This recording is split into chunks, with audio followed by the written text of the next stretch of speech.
নমস্কার বন্ধুরা, গল্প শুনুন চ্যানেলে সকলকে স্বাগত। গল্প শুনে যদি ভালো লাগে বন্ধুদের কাছে বিশেষ আবেদন, সঙ্গে থেকে চ্যানেলটিকে সাবস্ক্রাইব করবেন। আমরা সুকুমার রায়ের একটি সুন্দর গল্প শুনব। আজকের গল্পের নাম কুকুরের মালিক। ভজহরি আর রামচরণের মধ্যে ভারী ভাব। অন্তত 2 সপ্তাহ আগেও তাদের মধ্যে খুবই বন্ধুত্বতা দেখা যাইত। সেদিন বাঁশপুকুরের মেলায় গিয়া তারা 2 জন মিলিয়া একটা কুকুরছানা কিনিয়াছে। চমৎকার বিলেতি কুকুর, আর তার 2.5 টাকা দাম। ভুজুর পার্শ্বিকা আর রমার পার্শ্বিকা, 2 জনের পয়সা মিলাইয়া কুকুর কেনা হইল। সুতরাং 2 জনেই কুকুরের মালিক। কুকুরটাকে বাড়িতে আনিয়া ভুজু বলিল, অর্ধেকটা কুকুর আমার, অর্ধেকটা তোর। রামা বলিল, বেশ কথা, মাথার দিকটা আমার, লেজের দিকটা তোর। ভুজু একটু ভাবিয়া দেখিল, মন্দ কি? মাথার দিকটা যার, সেই তো কুকুরকে খাওয়াইবে। যত হাঙ্গামা সব তার। তাছাড়া কুকুর যদি কাউকে কামড়ায় তবে মাথার দিকের মালিকই দায়ী থাকবে। লেজের মালিকের কোনো দোষ দেওয়া চলিবে না। সুতরাং সে বলিল, আচ্ছা, লেজের দিকটাই আমি নিলাম। কুকুরটার পিঠে হাত বুলাইয়া তোয়াজ করিত। রামা বলিত, দেখিস আমার দিকে হাত বোলাস নে।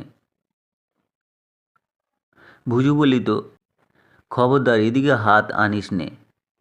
দুজনে খুব সাবধানে নিজের নিজের ভাগ বাঁচাইয়া চলিত। যখন ভুজুর দিকে পা তুলিয়া কুকুরটা আমার দিকে কান চুলকাইত, তখন ভুজু খুব উৎসাহ করিয়া বলিত, খুব দে, আচ্ছা করে খামছে দে তো। আবার ভুজুর দিকে মাছি বসিলে রামার দিকের মুখটা যখন সেখানে কামড়াইতে যাইত, তখন রামা আহ্লাদে আটখানায় হইয়া বলিত, দে একবার কামড়িয়ে, একেবারে দাঁত বসিয়ে দে। একদিন একটা মস্ত লাল পিঁপড়ে কুকুরের পিঠে কামড়াইয়া ধরিল। কুকুরটা গা ঝাড়া দিল, পিঠে জিভ লাগাইবার চেষ্টা করিল, নানা রকম অঙ্গভঙ্গ করিয়া পিঠটাকে দেখাইবার চেষ্টা করিল। তারপর কিছুতেই কৃতকার্য না হইয়া ঘেউ ঘেউ করিয়া কাঁদিতে লাগিল।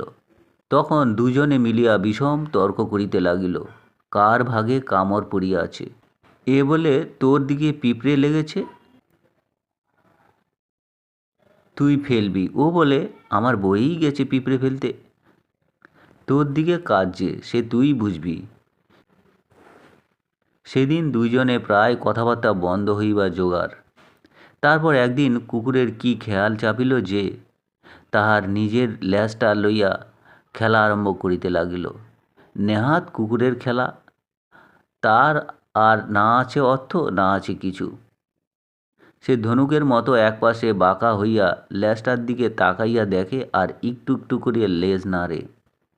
সেটা যে তার নিজের লেজ সে খেয়ালই করতে পারছে না। ল্যাজটা ধরিবার জন্য ঘুরিয়া দেখিল, কিন্তু সঙ্গে সঙ্গে সমস্ত শরীরটাও নড়িয়া যায়, কাজেই ল্যাজটা আর ধরা হয় না। ভুজু আর রামা এই ব্যাপার দেখিয়া উৎসাহে চিৎকার করিতে লাগিল।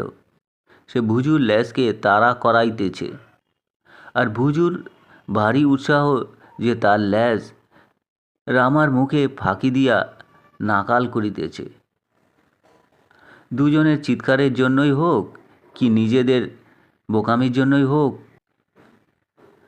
কুকুরটার জেদ চড়িয়া গেল। সমস্ত দিন সে থাকিয়া থাকিয়া চরকিবাজির মতো নিজের ল্যাজটাকে তাড়া করিয়া ফিরিতে লাগিল। এই রকমে খামাকা পাক দিতে দিতে কুকুরটা হয়রান হইয়া হাঁপাইতে লাগিল। তখন রামা ব্যস্ত হইয়া উঠিল। ভুজু বলিল, আমার দিকটাই জিতিয়াছে। কিন্তু কুকুরটা এমন বেহায়া, 5 মিনিট যাইতে না যাইতে সে আবার ল্যাজ তাড়া করিতে লাগিল। তখন রামা রাগিয়া বলিল, এই যে তোমার ল্যাজ সামলাও, দেখছো না কুকুরটা হাঁপিয়ে পড়েছে। ভুজু বলিল, সামলাতে যদি হয় তোমার দিকেও সামলাও, লেজের দিক তো আর হাঁপাচ্ছে না।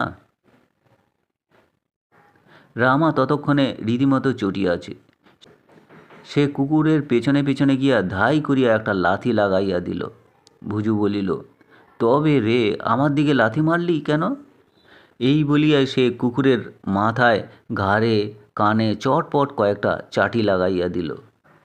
দুই দিক হইতেই রেশারেশির চোটে কুকুরটা ছুটিয়া পালাইল। তখন দুজনেই বেশ এক চোটে হাততালি দিতে লাগিল। পরের দিন সকালে উঠিয়া সে দেখে কুকুরটা আবার লেজ তাড়া করিতেছে। তখন সে কোথা হইতে একখানা দা আনিয়া এক কোপে ক্যাচ করিয়া লেজের খানিকটা এমন পরিপাটি উড়াইয়া দিল যে কুকুরটার আর্তনাদে ভুজু ঘুমের মধ্যে এক লাফ দিয়া একেবারে বাহিরে আসিয়া উপস্থিত। সে আসিয়া দেখিল কুকুরের লেজ কাটা, রামার হাতে দা। ব্যাপারটা বুঝিতে তাহার আর বাকি রহিল না। তখন সে রামাকে মারিতে মারিতে মাটিতে ফেলিয়া তাহার উপর কুকুর লেলাইয়া দিল। কুকুরটা লেজ কাটার দরুন রামার উপর একটুকু খুশি হয়নি। সে রামার দিকে গিয়া রামার ঠ্যাঙে কামড়াইয়া দিল। এখন দুজনেই চায় থানায় নালিশ করতে। রামা বলে লেজটা ভারী বেয়ারা, বারবার মুখের সঙ্গে ঝগড়া লাগাইতে চায়, তাই সে লেজ কাটিয়া দিয়াছে। লেজ না কাটিলে কুকুরটি পাগল হইয়া যাইত, না হয় সর্দি গরমি হইয়া। সুতরাং লেজ কাটার দরুন গোটা কুকুরটারই উপকার হইয়াছে। মুখও বাঁচিয়াছে, লেজও বাঁচিয়াছে, তাতে রামারও ভালো, ভুজুরও ভালো। কিন্তু এত বড় আসপদ্দা যে সে রামার দিকের কুকুরকে রামার উপরে লেলাইয়া দিল। মুখের দিকে ভুজুর কোনো দাবি দাবা নেই, সে দিকটা সম্পূর্ণভাবে রামার। নতি ছাড়া ভুজু কোন সাহসে এবং কোন শাস্ত্র বা আইন মতে তাজা লইয়া পরের ধনে পোদ্দারি করিতে যায়? ইহাতে অনধিকার চর্চা, চুরি, তসরূপ সব রকম নালিশ চলে। ভুজু কিন্তু বলে অন্যরকম। সে বলে রামার দিকের কুকুর রামাকে কামড়াইয়াছে, তাতে ভুজুর কি দোষ? কেবল লে লে লে বলিয়াছিল, তাহাতে কুকুর যদি রামাকে কামড়ায় তবে সেটা তার দায় কি? এখন এ তর্কের আর মীমাংসাই হয় না। আমাদের হরিশ খুড়ো বলিয়াছিলেন, এক কাজ কর, কুকুরটাকে নাকের ডগা থেকে লেজের ডগা পর্যন্ত দড়ি টেনে তার ডান দিকে তুই নে, বাঁ দিকটা ওকে দে, তাহলেই ঠিক মতো ভাগ হবে। কিন্তু ওরকম ছিলকা কুকুরের মালিক হইতে রাজি নয়। কেউ কেউ বলিল, তা কেন? ভাগাভাগির দরকার কি? গোটা কুকুরটাই রামার, আবার গোটা কুকুরটাই ভুজুর। কিন্তু এ কথায়ও তাহাদের খুবই আপত্তি। একটা বই কুকুর নাই, তার গোটা কুকুরটাই যদি রামার হয় তবে ভুজুর আবার কুকুর আসে কোথা হইতে? আর রামার গোটা কুকুরটাই যদি ভুজুর হয় তবে রামার আর থাকিল কি? কুকুর থেকে কুকুর বাদ বাকি রইল শূন্য। আর এখন তোমরা যদি ইহার মীমাংসা করিয়া দাও। তো বন্ধুরা, এই ছিল সুকুমার রায়ের একটি মজার গল্প।